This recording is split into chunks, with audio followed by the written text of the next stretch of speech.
इस वीडियो में हम सॉल्व करेंगे example number 23 which is given on page number 412। Okay बच्चों, लास्ट क्लास में हमने आपको इंट्रोडक्शन दिया था कौन सा टॉपिक का, लीनियर डिफरेंशियल इक्वेशन का। ओके, तो उसके ये दो फॉर्म थे, एक D Y by D X type का था, एक D X by D Y type का, और उनको सॉल्व करने का तरीका। तो ये आपके रिवीजन के लिए यहाँ पर हमने नोट किया हुआ है। ठीक है बच्चों, तो इस वीडियो में हम सॉल्व करेंगे example number 23 which is given on page number 412 और एक्सरसाइज 9.6 का बच्चों हम करेंगे क्वेश्चन नंबर 1, क्वेश्चन नंबर 2 और क्वेश्चन नंबर 3। यदि आपको आता है तो आप नेक्स्ट वीडियो पर क्लिक करिए। चलिए ये स्टार्ट करते हैं जिनको नहीं आता है। देखिए क्वेश्चन नंबर 20 एग्जाम्पल नंबर 23 में बोलता है find the equation of the curve passing through the point 0,1। यहीं से बच्चों आपको पता चल गया होगा, जो बच्चे शुरुआत से इस चैप्टर को लगाते हुए आ रहे हैं, कि यहाँ हमको जनरल सॉल्यूशन नहीं निकालना है कर्व का, हमको यहाँ पर्टिकुलर सॉल्यूशन निकालना है। और पर्टिकुलर सॉल्यूशन निकालने के लिए कंडीशन दी है। ठीक है बच्चों, तो हमको एक डिफरेंशियल इक्वेशन पहले बनाना पड़ेगा और डिफरेंशियल इक्वेशन को हमको सॉल्व करना पड़ेगा। तो हमारे पास कर्व की इक्वेशन आएगी, उस कर्व की इक्वेशन में आर्बिट्री कांस्टेंट c को हमें इस कंडीशन से निकालना पड़ेगा। देखिए आइए देखते हैं डिफरेंशियल इक्वेशन कैसे बनेगी। बोल रहा है if the slope of the tangent to the curve at any point x, y।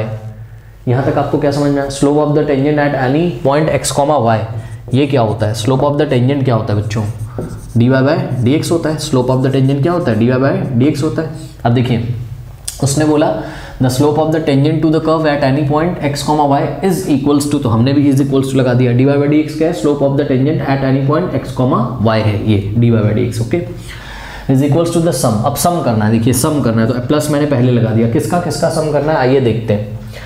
इससे पहले मैं आपको बता दूं बच्चों, देखिए जैसे कि कोऑर्डिनेट ज्योमेट्री आपने क्लास 9th 10th में पढ़ी है ना, तो मान लीजिए हमने आपको बोला 2,3, तो ये x एक्सिस है, ये y, तो 2,3 यहाँ कहीं होगा। और इस 2,3 में बच्चों x की वैल्यू को एब्सिसा बोलते हैं या x कोऑर्डिनेट बोलते हैं, और y की वैल्यू को ऑर्डिनेट बोलते हैं या एक y कोऑर्डिनेट बोलते हैं। ठीक है बच्चों, तो आइए अब पढ़ते हैं।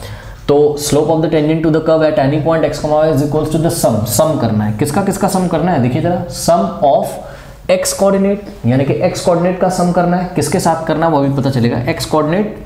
ठीक है, एंड द प्रोडक्ट ऑफ, और प्रोडक्ट लेना है, सम करना है x कोऑर्डिनेट का किसके साथ? प्रोडक्ट करना है। किसका किसका प्रोडक्ट करना है? Product of the x coordinate and y coordinate, product of the x coordinate and y coordinate. ऐसे इक्वेशन बनेगी बच्चों। ठीक है, फिर से मैं पढ़ देता हूँ। Slope of the tangent to the curve at any point is equals to the sum. Sum करना है, किसका किसका सम करना है?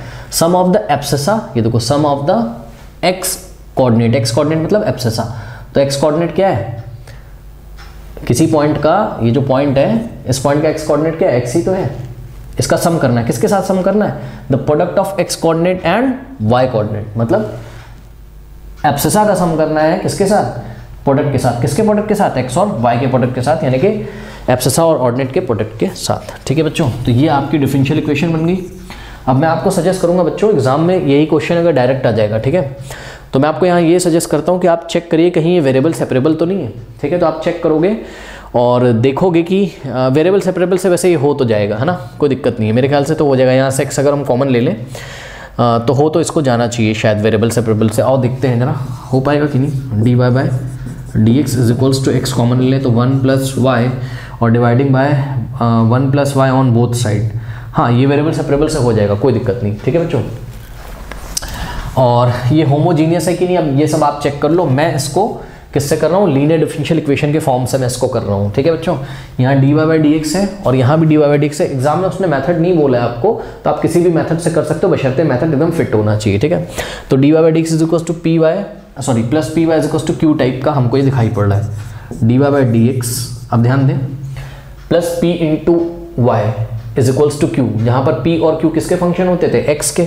अब ध्यान से चेक करिए, यही जो क्वेश्चन होगा अगर आप इसको लेफ्ट में लेके आ जाए बच्चों, तो माइनस एक्स इंटू वाई हो जाएगा, ये लेफ्ट में आएगा, इज इक्वल्स टू एक्स। अब ऐसा इसको क्यों नहीं लेके आए? क्योंकि ध्यान दीजिए यहाँ पर p इंटू वाई टाइप का आपको मिल रहा है। इसको आप और थोड़ा सुधार के लिख लीजिए, तो आप इसको लिख सकते हो D Y by D X plus, अब ध्यान दें, minus X into Y is equals to X. ठीक है बच्चों, अब ध्यान दीजिए, यदि आप इसको कंपेयर करते हैं किससे?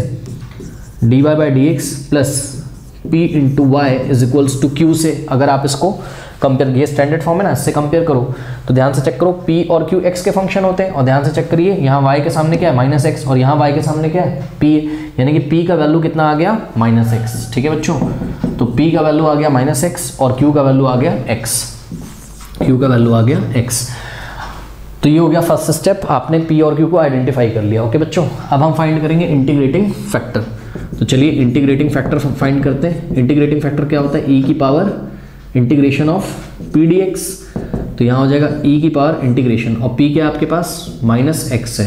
ठीक है बच्चों, तो ये e की पावर और -x का माइनस आप इंटीग्रेशन के बाहर भी ला सकते हो, और ये हो जाएगा बहुत ईजी तरीके से। e की बार माइनस तो ऐसे ही रहेगा, और देखो इंटीग्रेशन ऑफ x क्या होता है? x²/2, सबको पता है ना। x का इंटीग्रेशन क्या होता है? x की पावर में 1 जोड़ दो, कितना हो जाएगा? x², और जो आ जाए उसी से डिवाइड कर दो, x²/2। तो e की पावर -x²/2, ये आ गया इंटीग्रेटिंग फैक्टर। ठीक है बच्चों, इतना कर लीजिए। अब क्या करेंगे हम? इसका जनरल सॉल्यूशन फाइंड करेंगे। ओके बच्चों, तो जनरल सॉल्यूशन फाइंड करने का क्या तरीका है? y into integrating factor.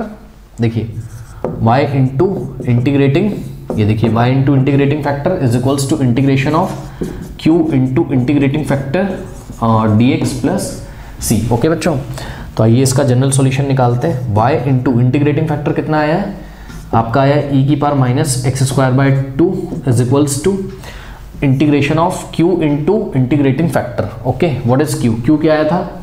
x आया था। q का वैल्यू आप x पुट करोगे, x इंटू इंटीग्रेटिंग फैक्टर कितना है आपके पास? e की पावर -x²/2। ओके बच्चों, और साथ में dx और प्लस c। अब देखिए बच्चों, ये जो इंटीग्रेशन है, ओके, क्या इसको आप सॉल्व कर सकते हो? इसको मैं आपको अलग से करके दिखाता हूँ। तो लेट अस से ये इक्वेशन नंबर 1 है अभी। ओके बच्चों, और ये जो है इसको हम i लेट कर लेते हैं। ये जो है ना, let i is equals to integration of x into e की पावर -x²/2 dx। ये i है, यानी कि फर्स्ट इक्वेशन। इसको ना मान के अगर आप इसको मान लो ज़्यादा अच्छा होगा। y इंटू ई की power -x²/2 is equals to, इसकी जगह i लिख दो, इंटीग्रेशन जो ये है ना पोर्शन, इसकी जगह i लिख दो प्लस c, इसको फर्स्ट मान लो, यानी कि i की वैल्यू जा जाएगी, यहाँ रख दोगे तो आपको जनरल सॉल्यूशन मिल जाएगा। ठीक है बच्चों, अब इसको कैसे सॉल्व करें? देखिए कुछ बच्चे सोचेंगे प्रोडक्ट रूल लगा के कर दें, ठीक है, बट आप ध्यान से देखिए, इसमें सब्स्टिट्यूशन लग जाएगा। कैसे? अगर आप e की पावर -x²/2 को t एज्यूम कर लें। ओके बच्चों, यदि आप इसको क्या एज्यूम कर लें? t एज्यूम कर लें, या फिर इससे बढ़िया क्या है? इससे बढ़िया अगर आप e की पावर में जो कुछ भी है, यानी कि -x²/2 को अगर आप t एज्यूम कर लें बच्चों, ठीक है, तो बहुत आसानी से हो जाएगा। ध्यान से चेक करो, पहले तो 2 को उधर भेज दो, तो क्या हो जाएगा? -x² is equals to 2t, ये हो जाएगा। ठीक, now differentiating on both side, तो माइनस तो ऐसे ही रहेगा, और x² का डिफरेंशिएशन क्या हो जाएगा? 2x, और साथ में लगाएंगे dx is equals to 2t का डिफरेंशिएशन 2, और साथ में लगाएंगे dt। ठीक है बच्चों, तो ये आ गया।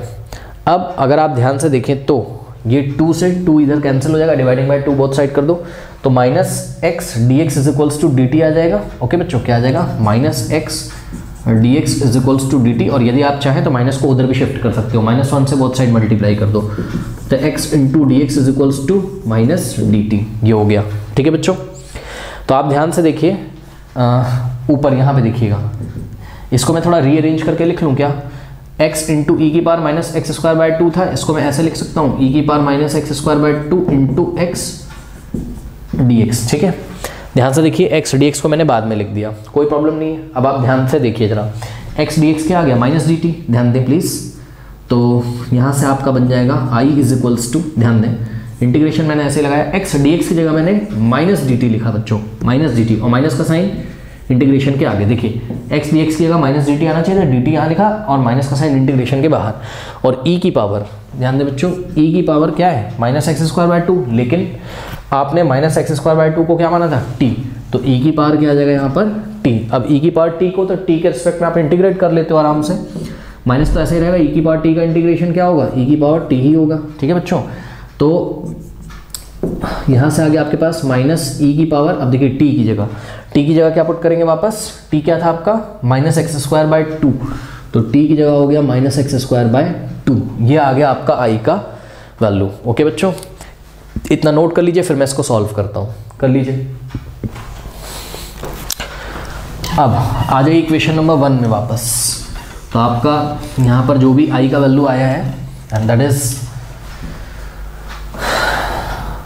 y इंटू ई की power -x²/2 is equals to, i का वैल्यू क्या है आपका? माइनस ऑफ ई की power minus x square by 2 और प्लस सी, ये हो गया। आई का वैल्यू मैंने यहाँ पुट कर दिया, तो ये आपका जनरल सॉल्यूशन आ गया। ओके बच्चों, आप क्या करेंगे, देखिए आप कोशिश ये करिए ना कि y को फ्री कर लीजिए, है ना, क्योंकि ये क्या था, जो भी था हमारे पास, आप अपनी कॉपी में देखिए dy by D X type का बना था ना, यानी कि y किसका फंक्शन है, x का, तो y का आंसर x के टर्म्स में देंगे। तो y को आप फ्री कर लीजिए। y को फ्री करने के लिए डिवाइडिंग बाय e की power minus x square by 2 on both side. Okay, तो e की power minus x square by 2 से लेफ्ट में डिवाइड किया, और इसी तरीके से e की power minus x square by 2 से राइट में डिवाइड किया। यहाँ तो e की power minus x square by 2 और e की power minus x square by 2 cut जाएगा बच्चों।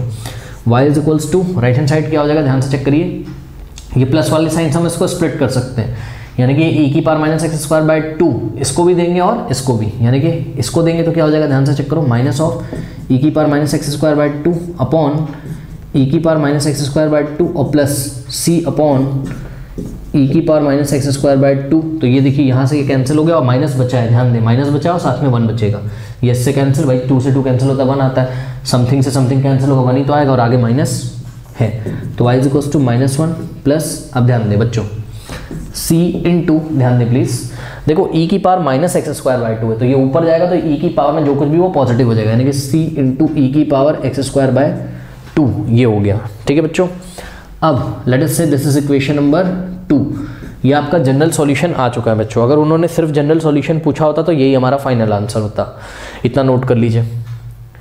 बट बच्चों इन्होंने हमसे जनरल सॉल्यूशन नहीं पूछा, इन्होंने हमसे पर्टिकुलर सॉल्यूशन पूछा है। ओके, तो पर्टिकुलर सॉल्यूशन पूछा है, उसके लिए इन्होंने हमें कंडीशन भी दे रखी है।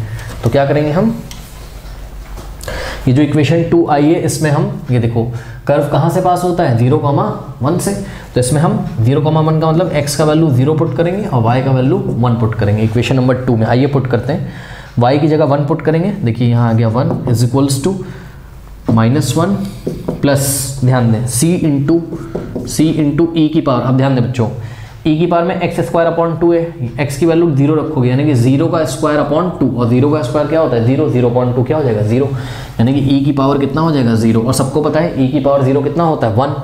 तो नेक्स्ट स्टेप में अगर हम ध्यान दें तो 1, और ये वाले 1 को इधर ले आओ, तो 1 + 1 ये इधर जाएगा पॉजिटिव हो जाएगा, is equals to c into e की पावर 0 1, c इंटू 1 c आ जाएगा, यानी कि c की वैल्यू बच्चों आ गई कितनी 2।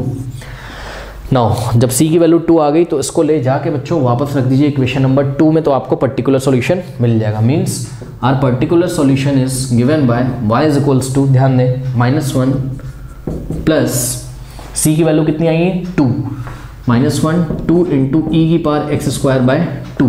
अगर बच्चों इसको थोड़ा रीअरेंज आपको करना हो तो रीअरेंज भी कर सकते हो, y is equals to 2 into e की पावर एक्स स्क्वायर बाय 2 को पहले लिखा और -1, तो now this is your final answer. Okay, NCERT में ऐसे दिया हुआ है, कर लीजिए इसको।